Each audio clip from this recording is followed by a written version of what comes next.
সুপ্রিয় দর্শক, আসসালামু আলাইকুম। আমি কর্নেল হক, এনটিভির নিয়মিত আয়োজন সংলাপ প্রতিদিন অনুষ্ঠানে স্বাগত জানাচ্ছি আপনাদেরকে। আমাদের আজকের অনুষ্ঠানের বিষয় হলো স্বনির্ভর বাংলাদেশ গড়ার উপায় কী। এই আলোচনায় আমাদের সাথে সংযুক্ত হয়েছেন অতিথি হিসেবে প্রফেসর ডক্টর আলী আফজাল, যিনি বিশিষ্ট কৃষিবিজ্ঞানী ও ব্যবস্থাপনা পরিচালক, কৃষিবিদ গ্রুপ। স্বাগত আপনাকে আজকের ধন্যবাদ। সংলাপ প্রতিদিন অনুষ্ঠানে। কেমন আছেন? আছি আলহামদুলিল্লাহ, আপনি ভালো আছেন? আলহামদুলিল্লাহ, আল্লাহ খুব ভালো রেখেছেন। আজকে আমরা এমন একটা বিষয় নিয়ে আলোচনা করছি যে বিষয়টা একটা দেশকে বাঁচিয়ে রাখার জন্য, দেশের মানুষকে বাঁচিয়ে রাখার জন্য অত্যন্ত গুরুত্বপূর্ণ। অথচ এই গুরুত্বপূর্ণ জিনিসটাই সবচেয়ে আপনার অবহেলার শিকার। আমরা শৈশব থেকে শুনে আসছি স্বনির্ভর বাংলাদেশ, স্বনির্ভর বাংলাদেশ, স্বনির্ভর বাংলাদেশ, এবং এটাও শুনেছি পাকিস্তান আমলে যে বাংলাদেশের যা উৎপাদিত হয় সব কিছু চলে যায় পশ্চিম পাকিস্তানে। পাট, ধান, চাল, শস্য, অর্থকরী ফসল সব উৎপাদন হয় এখানে, দাম বেশি হয় এখানে, চলে যায় পশ্চিম পাকিস্তানে কম দামে। এই যে কথাগুলো শুনেছি স্বাধীনতার পরে, সেই পাচার তো বন্ধ হয়েছে, পশ্চিম পাকিস্তানে তো আর যেতে পারে না, পাকিস্তানে যেতে পারে না, কিন্তু এখনো পর্যন্ত কেন আমরা এই খাদ্যশস্য বলেন, প্রাণী সম্পদে বলেন, এখানে আমরা কেন স্বয়ং সম্পূর্ণ স্বনির্ভর হতে পারিনি? জি, কর্নেল হক ভাই, আপনাকে অসংখ্য ধন্যবাদ। আপনার মাধ্যমে এনটিভির দর্শক শ্রোতা যারা সকলকে ধন্যবাদ জানাই। একটা চমৎকার কোশ্চেন করেছেন আপনি যে স্বনির্ভর বাংলাদেশ, আমরা বলি সুজলা সুফলা শস্য শ্যামল কৃষি প্রধান আমাদের এই মাতৃভূমি বাংলাদেশ। কৃষিকে ছাড়া তো দেশের অস্তিত্ব আসলে চিন্তা করা যায় না, আপনি ভালো করেই জানেন। আপনি যখনকার কথা বলছিলেন স্বাধীনতা উত্তর দেশে মানুষ ছিল 7.5 কোটি, এখন আমাদের পপুলেশন প্রকৃতপক্ষে প্রায় 18 কোটি। যখন 7.5 কোটি মানুষ ছিল আপনি জানেন, তখন কিন্তু দুর্ভিক্ষ হয়েছে, মানুষ খেতে পায়নি, এটা আমরা সকলেই জানি, দুর্ভিক্ষ হয়েছে। কিন্তু এখন 18 কোটি মানুষ, তারপরে মানুষ কিন্তু না খেয়ে নেই, মানুষের অ্যাটলিস্ট খাদ্যের সংস্থান হয়েছে। যদিও বিগত সরকারের আমলে ঢাকঢোল পিটিয়ে বলা হয়েছে আমরা খাদ্যের স্বয়ংসম্পূর্ণ, আমি এটার সাথে একমত নই। আমরা বলতে পারি যে আমরা দানাদার ফসল চাউলে বা ধানে স্বয়ংসম্পূর্ণ, কিন্তু আমরা তো স্টিল আমরা ডাল জাতীয় ফসল ইম্পোর্ট করতেছি, তেল জাতীয় ফসল আমরা ইম্পোর্ট করতেছি, অনেকগুলো জিনিসই আমাদের ইম্পোর্ট করতে হচ্ছে। সো আমরা টোটাল খাদ্যের স্বয়ংসম্পূর্ণ এটা বলা খুব জটিল। বাট আমরা বলতে পারি যে আমরা ধান যেটা আছে বা আলু যেটা আছে এই জায়গাগুলোতে আমরা কিছুটা স্বয়ংসম্পূর্ণ অর্জন করেছি। আপনি যেটা বলছেন যে ঘাটতিদের বিষয়টা আপনাকে বলি। ছোট্ট একটা ভূখণ্ড, এখানে 18 কোটি মানুষ বাস করে। যখন দুর্ভিক্ষ হয়েছিল 74, আপনার মনে আছে, তখন মানুষ ছিল 7 কোটি 7.5 কোটি। তো বাংলাদেশে জমি কিন্তু বাড়ে নাই, জমি কিন্তু বরং কমেছে। শহর, স্কুল, কলেজ, মাঠ হয়েছে, জমি কমেছে। পপুলেশন বেড়েছে, পপুলেশন ডাবলেরও বেশি হয়েছে। তখন উৎপাদন ছিল মাত্র 40 লক্ষ মেট্রিক টন। এখন আমরা উৎপাদন করি খাদ্যশস্য প্রায় 4 কোটি মেট্রিক টন, অর্থাৎ 10 টাইমস উৎপাদন বেড়েছে। কিন্তু জমি কিন্তু 10 টাইমস বাড়ে নাই, বরং জমি কমেছে। এটা হয়েছে মূলত এদেশের কৃষিবিদ, কৃষি বিজ্ঞানীরা যখন উন্নত জাত দিয়েছে। আফজল ভাই, এখানে আপনি তো নিশ্চয়ই বাংলাদেশ কৃষি বিশ্ববিদ্যালয়ের থেকে আপনি গ্রাজুয়েশন। আমি শেরেবাংলা কৃষি বিশ্ববিদ্যালয়। শেরেবাংলা কৃষি বিশ্ববিদ্যালয়, যাই হোক, সে যেটাই হোক, এই যে আপনাদের কৃষি বিশ্ববিদ্যালয়, একটা হলো ময়মনসিংহে, যেটা পাকিস্তান আমলে তৈরি করা হয়েছে, পরবর্তী শেরেবাংলা কৃষি বিশ্ববিদ্যালয়, এটা বাংলাদেশ আমলে হয়েছে।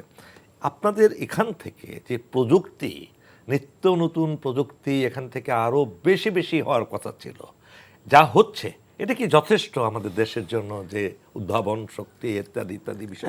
আপনাকে অসংখ্য ধন্যবাদ। শেরেবাংলা যেটা, এটা 1938 সালে প্রতিষ্ঠিত। 38 সালে শেরেবাংলায় এটা তৈরি করেছিলেন, ওনার নামেই হয়েছে শেরেবাংলা কৃষি বিশ্ববিদ্যালয়, যতদিন পরে হয়েছে। তখন কলেজ ছিল, পরে কনভার্ট হয়ে ইউনিভার্সিটি হয়েছে। আর 66 সালে হয়েছিল বাংলাদেশ কৃষি বিশ্ববিদ্যালয় ময়মনসিংহ। এখন আপনি যে কোশ্চেনটা করেছেন, শুধুমাত্র মানে শেরেবাংলা বা ময়মনসিংহ নয়, গবেষণার জন্য কৃষি মন্ত্রণালয়ের অধীন আমরা নার্স বলি, ন্যাশনাল এগ্রিকালচার সিস্টেম, নার্সভুক্ত অনেকগুলো গবেষণা প্রতিষ্ঠান তারা কাজ করতেছে। বাড়ি আছে, বিড়ি আছে, ধান গবেষণা আছে, পাট গবেষণা আছে, ইক্ষু গবেষণা আছে, বিনা আছে, তাদের মাধ্যমে উন্নত জাত উদ্ভাবন করতেছে। ইটস এ বিগ কোশ্চেন যে তাদের এই গবেষণা কি যথেষ্ট কিনা। হ্যাঁ, এতদিন পর্যন্ত তো আমি বললাম যে আপনার যে ফলন যে 10 টাইমস হয়েছে এর সবচেয়ে বড় কন্ট্রিবিউশন কিন্তু এদেশের কৃষিবিদ, কৃষি বিজ্ঞানী, একই সাথে এদেশের কৃষক সমাজ যারা ওটাকে আগ্রহ ভরে গ্রহণ করেছে, অ্যাকসেপ্ট করেছে, চাষ করেছে, তাদের কারণেই কিন্তু ফলনটা বেড়েছে।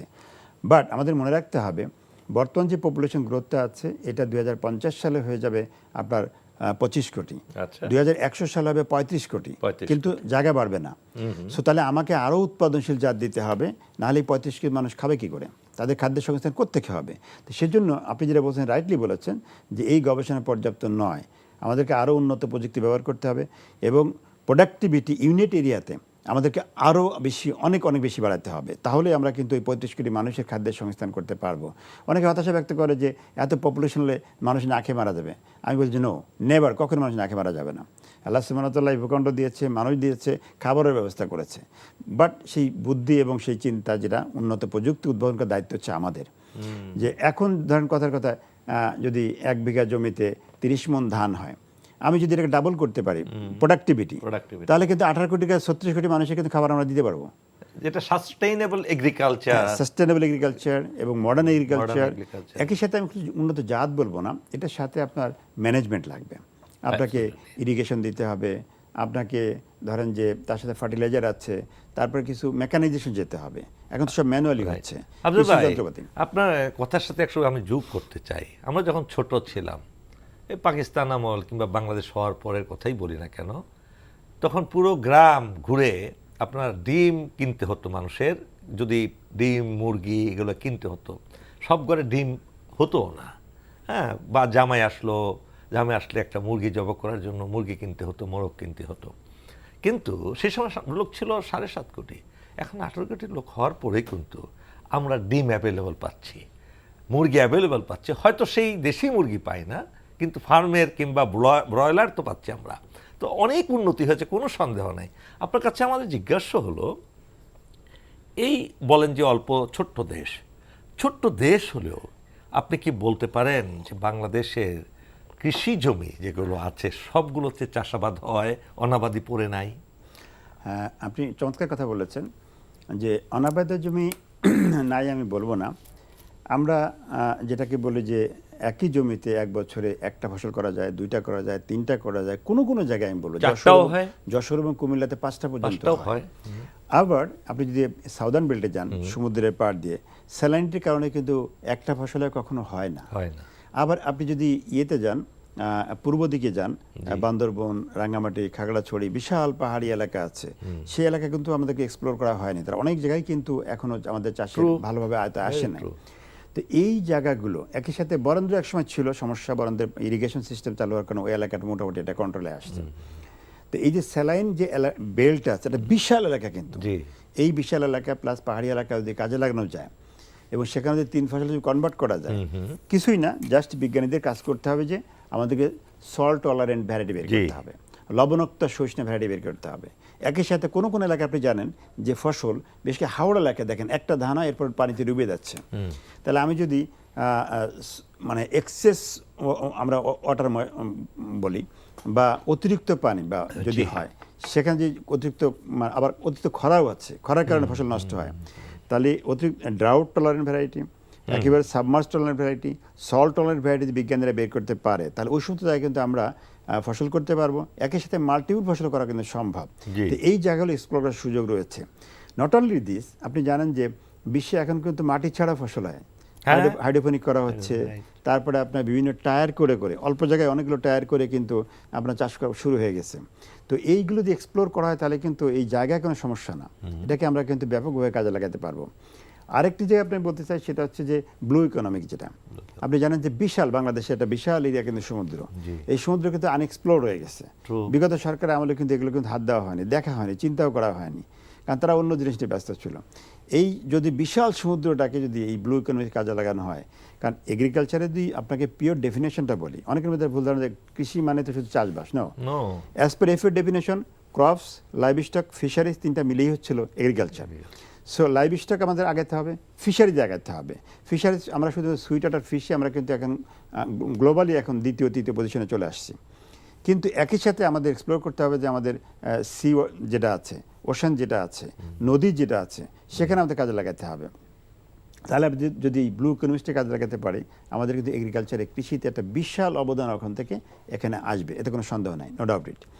আর একই সাথে বিজ্ঞানীদের কাজ করতে হবে, আমাদেরকে প্রোডাক্টিভিটি বাড়াতে হবে, যারা ইউনিটিতে। আমি যে আপনাকে আলুর কথা বলি, এটা নিয়ে গত কয়েকদিন আগে সচিবালয়ে একটা মিটিং হচ্ছিল, আমাদের একটা আলুর কমিটি করা আছে, আমি কমিটির মেম্বার। সেটা হচ্ছে যে নেদারল্যান্ডে যে আলুটা হচ্ছে, সেই আলুর প্রোডাক্টিভিটি যে পার হেক্টর হচ্ছে 45 থেকে 50 টন।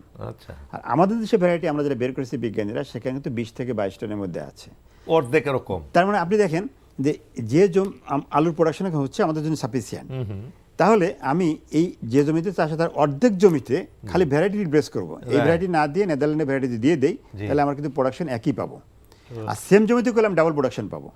তো এইভাবে করে আমাদের ইমপ্রুভ ভ্যারাইটি নিয়ে আসতে পারি, ভ্যারাইটি ডেভেলপ করতে পারি, ভ্যারাইটি দিয়ে রিপ্লেস করতে পারি। আপনাকে যদি একটা মজার কথা বলি, সারা বাংলাদেশে যে জমি আছে, চাষযোগ্য জমি, কৃষক যে নিজের যে ভ্যারাইটি ব্যবহার করে, বা নিজের জাতটা ব্যবহার করে, জাস্ট জাতটা রিপ্লেস করে ইমপ্রুভ ভ্যারাইটি দেওয়া যায়, HYB দেওয়া যায়, হাইব্রিড দেওয়া যায়, তাহলে স্ট্রেট ওয়ে 40% ইল বাড়ানো সম্ভব। আফজল ভাই, তাহলে আপনার কথাই যদি আমি ধরি, এখানে যদি সঠিক হয়, অবশ্যই সঠিক, কোনো সন্দেহ নাই, এই যে আলুর মৌসুমে কৃষকেরা আলু বিক্রি হয় না, হ্যাঁ, একদম কম দামে বিক্রি করতে হয়, আবার কয়েক মাস পরেই দেখা যায় যে আলু প্রথমে বিক্রি হচ্ছে 10 টাকা 15 টাকা কেজি, সে আলু বিক্রি হচ্ছে 30 টাকা কেজি। এই যে দামের যে একটা বৈষম্য, এটা কি সংরক্ষণের প্রক্রিয়া, এখানে কি আমাদের কোনো ঘাটতি আছে? অবশ্যই ঘাটতি আছে।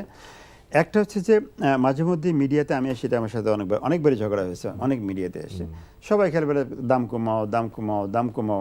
আমার কোশ্চেন হচ্ছে, কৃষককে কিন্তু তার প্রোডাকশন খরচ আপনাকে দিতে হবে উইথ প্রফিট। তার একটা প্রফিট সহ তার প্রোডাকশন খরচ দিতে হবে। এখন প্রবলেম যেটা হয় সেটা হচ্ছে যে মধ্যস্বত্বভোগীরা সব খেয়ে ফেলে। আপনি দেখেন আলু 10 টাকা কৃষক পাচ্ছে, কিন্তু আপনি ঢাকায় কিন্তু 30 টাকা কিনতেছেন, তাহলে মাঝখানটা কে খাচ্ছে? আবার এই আলুটা কিন্তু গত বছরের মনে আছে 100 টাকা কিনছি আমরা, সেইটাই কিন্তু চাষিরা পাইতো 30 টাকা, কিন্তু ঢাকা এসে গেছে 100 টাকা। এখন আমি একজন বিজ্ঞানী হিসেবে বলছি যে আমরা ভালো করে জানি যে 1 কেজি আলু বা 1 মণ আলু তৈরি করতে কত টাকা খরচ হয়, উই নো।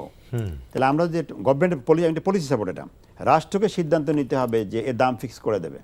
চাষির প্রোডাক্ট আপনি খরচ হয় 30 টাকা, তাহলে 35 টাকার নিচে চাষিকে পে করা যাবে না। এরপর আসেন যে মধ্যস্বত্বভোগী কি আছে, হাত বদল হয়, ঠিক আছে, আপনি 5% বা 10% করে দেন, প্রত্যেকটা হাতে 10% দিয়ে দেন, ক্যারিং খরচ দেন, সব যোগগুলো আপনি দেখবেন 50 টাকার বেশি হবে না। প্লাস ফাইনালি যে সেল করছে ওকে বলেন যে ঠিক আছে তুমি ভাই 60 টাকা সেল করো, তাহলে আপনি যে 100 টাকা কিনে খেলেন, আপনি মানে আলটিমেটলি আপনি কিনে খাচ্ছেন কনজিউমার, তাহলে 100 টাকাটা আপনি পাচ্ছেন হলো 60 টাকায়। একই সাথে ফার্মার কিন্তু তার 30 টাকা যেটা সেল করলো, আপনি ওটাকে 5 টাকা বাড়ায় দিয়ে 25 টাকা দিলেন, তাহলে দুইজনই লাভবান হচ্ছে। খালি ক্ষতিগ্রস্ত হচ্ছে মধ্যস্বত্বভোগী। এই মধ্যস্বত্বভোগী বন্ধ করার দায়িত্ব কিন্তু রাষ্ট্রের, সরকারের। আরেকটা জিনিস আফজল ভাই,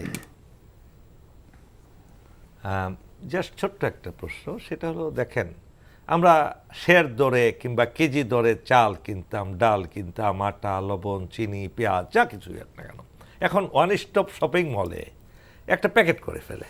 ওই 1 কেজি চাল যেটা আমি বাজার থেকে কিনতাম ধরেন আগে 50 টাকা করে, এখনও কিনতে পাওয়া যায় খোলা বাজারে, সেটি আবার প্যাকেট হওয়ার পরে সেটা হয়ে যায় 70 টাকা। আপনি সত্যিই বলেন, সঠিক বলেছেন, মধ্যস্বত্বভোগীদের একটা বিশাল প্রভাব। আমি বলবো সেটাকে দালালি, মিডিয়া অনেকভাবেই তাদেরকে প্রচার, তারা সমাজটাকে আসলে স্থিতিশীল করে ফেলে মাঝে মাঝে সব জায়গায়, বিদেশে পাঠানো, লোক পাঠানো, বিভিন্ন ভর্তি হওয়া কিংবা ইত্যাদিতে। শুরুতে আপনাকে বলেছিলাম আপনি কৃষি বিজ্ঞানী, সাথে একটা গ্রুপের আপনি ব্যবস্থাপনা পরিচালক, একটা বিশাল গ্রুপ, আপনার একটা সাম্রাজ্য তৈরি করেছেন বাংলাদেশে, ডেফিনেটলি ফর দ্য পিপল। এই যে আপনি করলেন, সংক্ষেপে যদি এটার ব্যাকগ্রাউন্ডটা বলতেন, কি এটা কি ব্যবসায়িক কারণেই করেছেন নাকি দেশের উপকারের জন্য করেছেন? জি, আপনাকে অসংখ্য ধন্যবাদ। আমরা কোশ্চেন আনসারে যাবো, তার আগে আমি ছোট্ট করে 2টা বিষয় একটু বলে নিতে চাই। আগেই আপনি কোশ্চেন করছিলেন যে কৃষকের যে স্টোর সংরক্ষণের যে বিষয়টা, এটা পর্যাপ্ত নয় বাংলাদেশে। আপনি জানেন যে বাংলার চাষিরা কিন্তু গরিব, এদেশে 1,68,00,000 ফার্মার, তারা প্রায় সকলে বলবো না, প্রায় অধিকাংশই হচ্ছে গরিব, আর কিছু হচ্ছে মধ্য ইনকামের আছে। তো তাদের পক্ষে একটা স্টোর করা কোটি টাকা দিয়ে কিন্তু আসলে কঠিন ব্যাপার। তো এইখানে রাষ্ট্রকে সাপোর্ট দিতে হবে। একসময় একটা প্রজেক্ট ছিল যে স্বগরিব শস্য গুদাম ঋণ প্রকল্প, সেটাও কিন্তু বন্ধ হয়ে গেছে বিগত সরকারের আমলে। তো তো সেটা হতো কি যে চাষির প্রোডাক্ট রাষ্ট্র গোদাম তৈরি করবে, চাষি কিন্তু বিনা খরচও রাখবে না। টাকা চাষি দিয়ে তার কস্ট যেটুকু হয় স্টোরে মেনটেন করে যে খরচ সে দেবে। কিন্তু আপনি যেটা বলছেন না যে সাথে সাথে সেল করলে সে 10 টাকাটা 10 টাকায় সেল করতে হয়, কিন্তু এইটাই কিন্তু 3 মাস পরে 1 মাস পরে সেল করলে সে 30 টাকা পায়।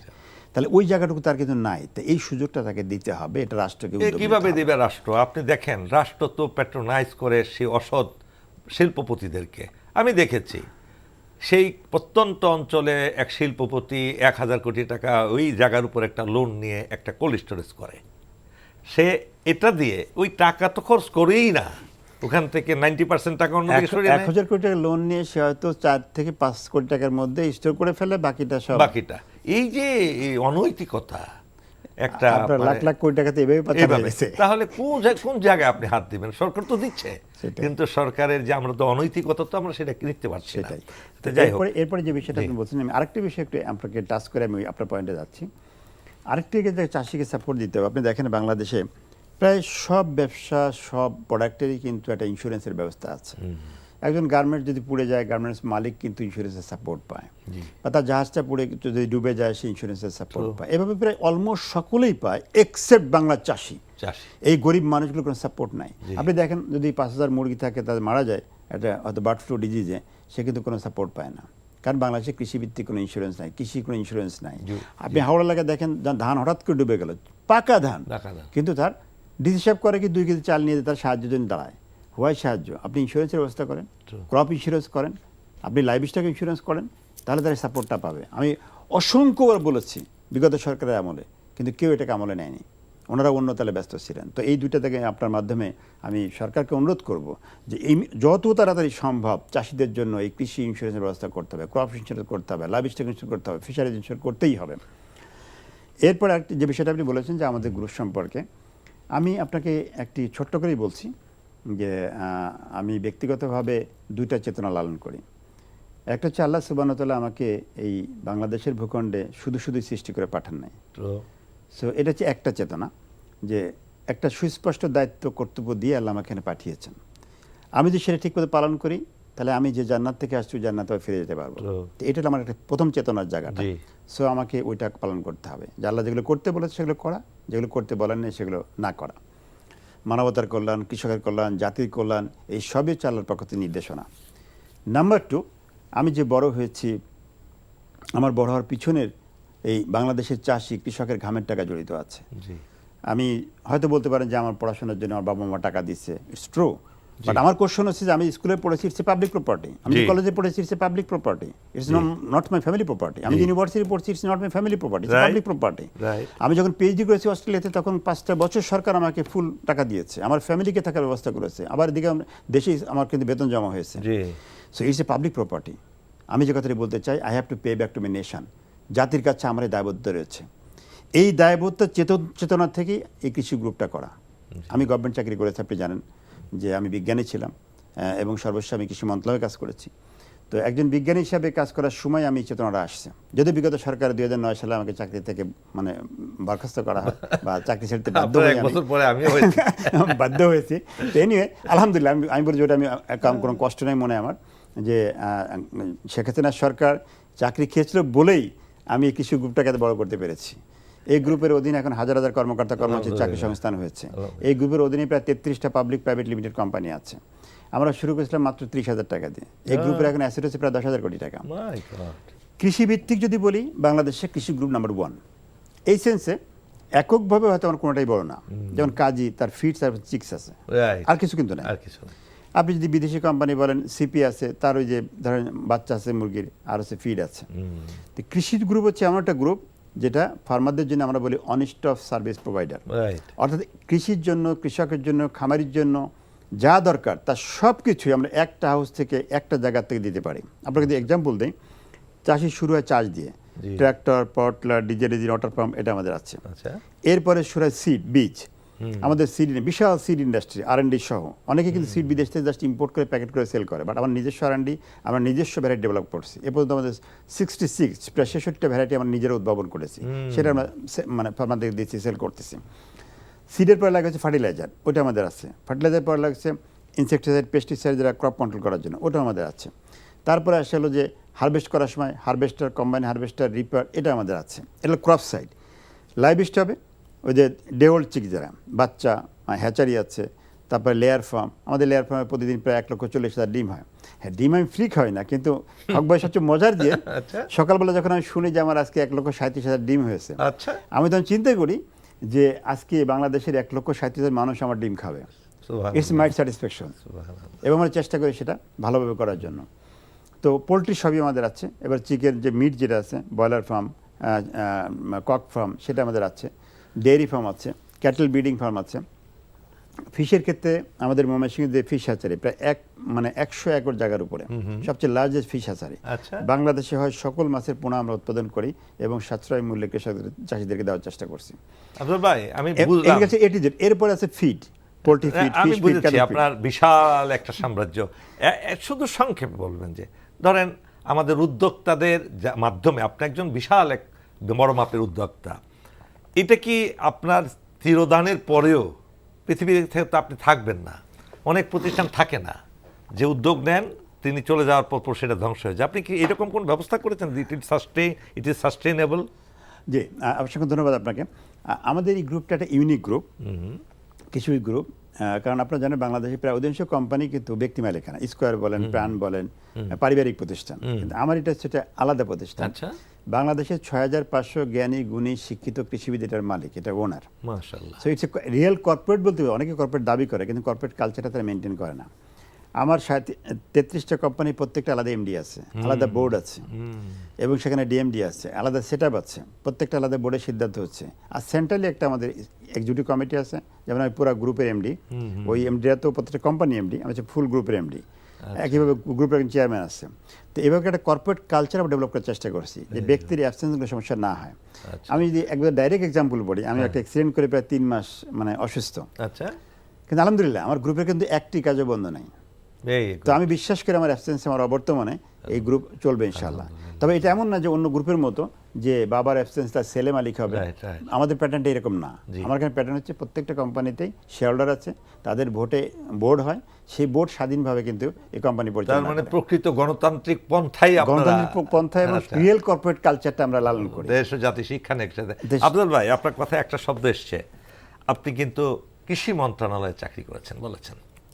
আমরা তো দেখতে পাই কৃষি মন্ত্রণালয়ে কৃষক, বাংলাদেশের মানুষ তো এক সময় কৃষির উপরই নির্ভর ছিল, পুরো দেশটাই কৃষকের ছেলে, কৃষকের মেয়ে, হ্যাঁ, ফার্মার্স ডটার, ফার্মার্স সান, এরাই যখন ম্যাজিস্ট্রেট হয়ে যায় কিংবা আমলাও হয়ে যায়, তারা সেই আচরণটা আর তাদের মধ্যে থাকে না, তারা ওই কৃষকের ব্যথা বুঝতে চায় না। আজকে যে যত কথাই বলুক, পলিটিক্যাল গভর্নমেন্ট আসুক, এটা তা আসলে আমলারা দেশ চালায়। আপনি একদম বটম লাইন থেকে যদি টপ লেভেলে আসেন, আপনি কি কৃষি মন্ত্রণালয়ে যখন চাকরি করতেন, আপনার কি মনে হয়েছিল যথাযথভাবে কৃষি মন্ত্রণালয়ের আমলারা তারা এই কৃষির প্রতি, কৃষির উন্নয়নের প্রতি, কৃষক মানে এই যে ধান চাল উৎপাদন নয়, অ্যাবাউট হোল এগ্রিকালচারাল সিস্টেমের মধ্যে তারা অবদান রাখতে পেরেছেন? চমৎকার কোশ্চেন করেছেন আপনি। সেটা হচ্ছে যে বাংলাদেশের এই যে টোটাল সিস্টেমটা, নট অনলি এগ্রিকালচার মিনিস্ট্রি, আপনি মেডিকেল বলেন, প্রকৌশল বলেন, সব জায়গায়, তো এটা আসলে মূল দোষটা হচ্ছে শিক্ষার। আমাদের যে শিক্ষা ব্যবস্থা আছে, আমি একটা শিক্ষাতে শিক্ষিত হয়েছি, আমাদের শিক্ষা, আমি গতকালকে একটা ইউনিভার্সিটির ওপেনিং সেরিমনিতে ছিলাম, আমাদের university vice chancellor, Dhaka university, উনি আপনি তো ছিলেন সেখানে, আপনি ছিলেন সেখানে, আমি সেখানে এই কথাটা কিন্তু বলেছি যে আমাদের এই শিক্ষা ব্যবস্থা আজকে নতুন ইউনিভার্সিটি কেন প্রয়োজন হলো, কেন এই জন্যই প্রয়োজন হয়েছে যে বিগত শিক্ষা ব্যবস্থা কিন্তু এন্টারপ্রেনার তৈরি করতে ব্যর্থ হয়েছে, জব ক্রিয়েটার তৈরি করতে ব্যর্থ হয়েছে, তারা অনেস্ট, ডেডিকেটেড, প্যাট্রিয়টিক নেশন তৈরি করতে ব্যর্থ হয়েছে। এক্স্যাক্টলি। তো যার কারণ হয়েছে কি যে প্রশাসনের A to Z তারা কিন্তু ওই যে দুর্নীতিতে আকণ্ঠ নিমজ্জিত, ফলে তারা কিন্তু আর ওই সিস্টেমে নাই। তো এখন আমাদের মূল জায়গায় হাত দিতে হবে, আমাদের শিক্ষা হাত দিতে হবে, শিক্ষার মধ্যে যেখানে গলদ আছে ওখান থেকে শুরু করতে হবে। এরপর হচ্ছে মোটিভেশন। আজকে যখন একজন আমলাকে যখন ভর্তি করা হয়, তখন তার শুরুতেই তার কিন্তু মোটিভেশন থাকে, তুমি যেখানে যাবা ইউ আর দ্য লিডার। এখন সে কৃষি বুঝুক আর না বুঝুক, আপনি সুন্দর কথা বলেছেন। আমি যদি কৃষি মন্ত্রণালয় বিগত 54 বছর ইতিহাস বলি, একজনও নাই যে কৃষি মন্ত্রণালয়ের সচিব ছিলেন বা এডিশনাল সেক্রেটারি ছিলেন যারা এখন কৃষিকাজে জড়িত বা কৃষির সাথে গাইড করছেন। বললি একজন আছেন আমাদের সাথে, আমি নাম বলেই বলছি, ডক্টর আনোয়ার ফারুক সাহেব আছেন, ডক্টর নামনি আনোয়ার ফারুক সাহেব, তো উনি সচিব অল্পদিন ছিলেন, উনি কৃষির সাথে আমাদের সাথে কাজ করেন। এছাড়া আমি 54 বছরের ইতিহাসে যত সচিব আসছে কাউকে দেখিনি যে কৃষির সাথে সম্পৃক্ত হতে। তো এটা একটা মূল বিষয়টা হচ্ছে যে শিক্ষা থেকে তার একটা মোটিভেশন দরকার, মোটিভেশনের পরে হচ্ছে তাদের অনেস্টি থাকে, তার যদি দেশপ্রেম থাকে তাহলেই এটা সম্ভব। আদারওয়াইজ আসলে ওই তারা আমলাতন্ত্র আসবে, ওই একজন সচিব আসবে, আরেকজন যাবে, আরেকজন আসবে, আরেকজন যাবে, ছড়ি ঘোরাবে, এটার মধ্যে চলছে। তো রিয়েল ডেভেলপমেন্ট আসলে আমাদের কন্ট্রিবিউশন কতটুকু সেটা আমাদেরকে ভাবতে হবে, চিন্তা করতে হবে। আমি আরেকটি বিষয়টা যোগ করবো আপনার সাথে, সেটা হচ্ছে যে বাংলাদেশ কৃষিপ্রধান দেশ। আপনি জানেন যে আজকের থেকে 40 বছর আগের কৃষি, 50 বছর আগের কৃষি আর এখনকার কৃষি কিন্তু কমপ্লিটলি ডিফারেন্ট। এখন পুরাটাই হচ্ছে প্রযুক্তি ভিত্তিক কৃষি, আধুনিক প্রযুক্তি এবং উন্নত জাত এবং উন্নত প্রযুক্তি ভিত্তিক কৃষি। তো বাংলাদেশে 12টা কমিশন হলো, 11টা কমিশন প্লাস সমন্বয়, কিন্তু দুর্ভাগ্যের বিষয় কৃষির কোনো কমিশন, শিক্ষা কমিশনও হয়নি। এটা জাতির জন্য খুব দুর্ভাগ্য যে এত বড় একটা সেক্টর যেখানে বাংলাদেশের 1,68,00,000 কৃষক কিন্তু ডাইরেক্টলি জড়িত।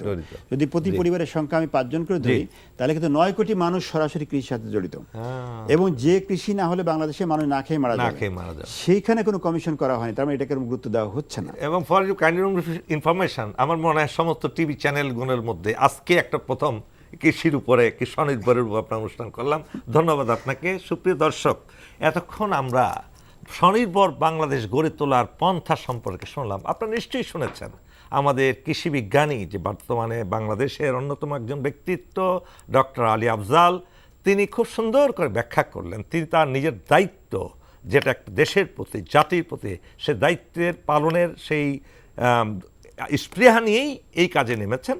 আমি আশা করি বাংলাদেশের প্রশাসন যন্ত্র যারা কৃষির সাথে জড়িত আছেন তারা সুষ্ঠুভাবে, সুন্দরভাবে এবং সম্পূর্ণরূপে নিঃস্বার্থভাবে দেশপ্রেমে উদ্বুদ্ধ হয়ে যদি এই কৃষি সেক্টরটাকে কাজ করেন, কৃষি সেক্টরের উন্নতি নিয়ে কাজ করেন, সেদিন বেশি দূরে নয় যেদিন আমরা স্বনির্ভর বাংলাদেশ গড়ে তুলতে পারবো, পরনির্ভরশীলতা হবে না। আমরা এখানেই শেষ করছি। আল্লাহ হাফেজ।